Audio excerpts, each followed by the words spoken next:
تو آقا علیہ الصلوۃ والسلام آپ نے ارشاد فرمایا، حضرت ابو ہریرہ رضی اللہ تعالیٰ عنہ ارشاد فرماتے ہیں، عمل الامام العادل فی رعیتہ یوما افضل من عبادت العابد فی اہلہ مئۃ سنہ۔ اب انصاف کی برکت کیا ہے، انصاف کی فضیلت کیا ہے؟ حضرت ابو ہریرہ فرماتے ہیں کہ اگر ایک امام، ایک حکمران انصاف کرنے والا ہے اپنی رعایا پر، اس کا جو ایک دن انصاف میں گزرا ہے، دوسری طرف ایک عابد ہے، عبادت گزار ہے، گھر میں اپنے بیٹھ کر 100 سالوں سے عبادت کر رہا ہے، اللہ کے محبوب نے فرمایا اس کی 100 سالہ عبادت سے زیادہ ثواب اس حکمران کو ایک دن کے اللہ رب العزت عدل پر عطا فرماتا ہے۔ یہ اتنی اہمیت ہے، یہ ہم اگر سمجھ جائیں، آج اگر ہم اس بات کو سمجھ جائیں کہ عدل و انصاف کی کتنی اہمیت ہے، لیکن ہمارے نزدیک نالیوں کی اہمیت زیادہ ہے، ہمارے نزدیک اپنے محلے کی گلی پکی ہو جائے اس کی اہمیت زیادہ ہے، ہمارے نزدیک بجلی کی لوڈ شیڈنگ ختم ہو جائے اس کی اہمیت زیادہ ہے، ہمارے نزدیک پیٹرول کی قیمت نیچے آ جائے اس کی اہمیت زیادہ ہے، ہمارے نزدیک مہنگائی نیچے آ جائے اس کی اہمیت زیادہ ہے، ہمارے نزدیک ان چیزوں کی اہمیت ہے، لیکن ہمیں تو پتہ ہی نہیں ہے اگر جس دن انصاف آ گیا یہ سب کچھ ٹھیک ہو جائے گا۔ ووٹ کس کو دینا ہے جی؟ اس کو دینا، کیوں؟ اس نے ہماری گلی پکی کروائی ہے۔ ووٹ کس کو دینا جی؟ اس کو دینا، کس لیے؟ یار ہمارا رشتہ دار ہے، وہ تو کبھی کام نہیں آیا، اس کو جب بھی فون کیا ہے اچھے برے کام کے لیے۔ بھئی کام ایسا بندہ کہاں پر آتا ہے؟ مسجد میں تو نہیں آتا۔ ایم پی اے صاحب کی ضرورت، سفارش مسجد میں ضرورت پڑتی ہے؟ نہیں، تھانوں میں پڑتی ہے۔ تو تھانوں میں کون جاتا ہے؟ جو غلط معاملات میں ملوث ہو۔ سب تو نہیں ہوتے، بعض اوقات کہیں جان بوجھ کر ہمیں پھنسایا جاتا ہے تو ہمیں ضرورت پڑتی ہے، لیکن بعض اوقات ایسا ہوتا ہے کہ ہم واقعی قصوروار ہوتے ہیں، لیکن اس کی سزا لینے کی بجائے سفارش کروا کر ہم وہاں سے نکلنے کی کوشش کرتے ہیں۔ ایسے معاملات میں جو ہمارے معاون ہوتے ہیں، مددگار ہوتے ہیں، ہم ان کو ووٹ دیتے ہیں، پھر 5 سال روتے ہیں، نہ گلیاں بنتی ہیں، نہ لوڈ شیڈنگ درست ہوتی۔ کیوں؟ ہمارا نظریہ، ہمارا سوچنے کا زاویہ ہی غلط ہے۔ جب تک ہم خود انصاف نہیں کریں گے، انصاف کرنے والوں کو پروموٹ نہیں کریں گے۔ آج کوئی مسجد کا امام، آج کوئی عالم دین سیاست میں آ جائے اور وہ کہے جی آپ نے میرا کریکٹر دیکھا ہے، میرا کردار دیکھا ہے، میں نے ایک اچھا وقت گزارا ہے، یا چلے عالم نہیں، کوئی علاقے کا ہی آپ کا شریف بندہ، شریف النفس، جس کی آپ گواہیاں دیتے ہو کہ یہ بندہ بڑا نیک ہے، بڑا اچھا اور اچھے کردار کا مالک ہے، وہ کھڑا ہو جائے تو سب کی زبان پر کیا جملہ ہوتا ہے؟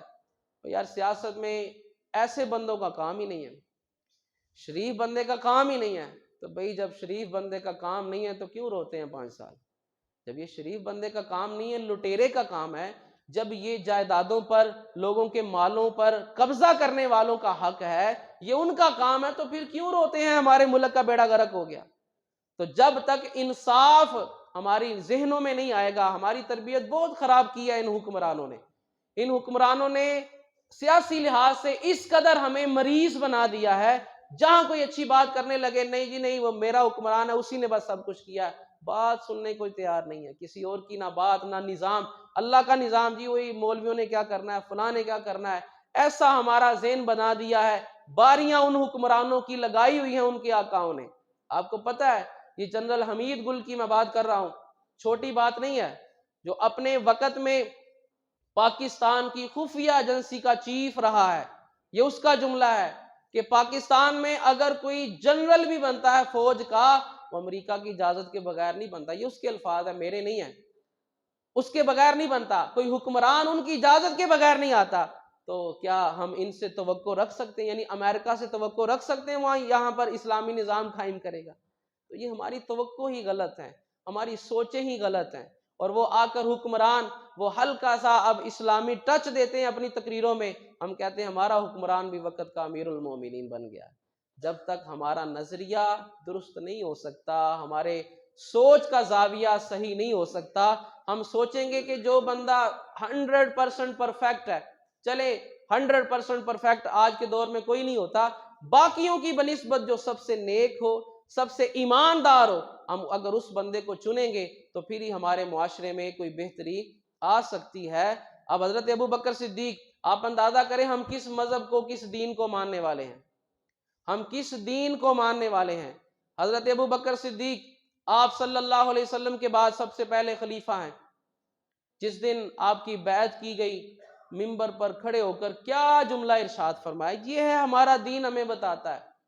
آج چند دینی جماعتیں اکٹھی ہو جائیں تو وہ کفر کو ڈر لگ جاتا ہے کہ یہ تو مسلمان، یہ تو اکٹھے ہونے لگے ہیں، اگر یہ اکٹھے ہو گئے اور اسلام کا نظام اس ملک میں آ گیا پھر تو ہمارا نظام نہیں چلے گا، ہم تو ان کو سود پر قرضے دے دے کر اپنے بینک بھر رہے ہیں، اگر اسلام کا نظام آ گیا تو سود سے تو چھٹی ہو جائے گی۔ اب ان کو جب ڈر لگتا ہے وہ پھر ہر مسلک سے چند ایک مولوی خرید کر کہتے ہیں بھی ممبروں پر ایک دوسرے کو گالیاں نکالو، یہ اکٹھے نہ ہوں، ان میں اتفاق نہ آئے، اور ہوتا کیا ہے وہ آپ سب کے سامنے ہے۔ اب یہ ہے ہمارا دین جو ہمیں سکھاتا ہے۔ ہمارے سب سے پہلے خلیفہ، اللہ کے رسول کے تربیت یافتہ سب سے پہلے خلیفہ جب منبر پر بیعت کے بعد کھڑے ہوئے تو کیا کہنے لگے؟ ایھا الناس قد ولیت علیکم ولست بخیرکم۔ الفاظ کیا ہیں؟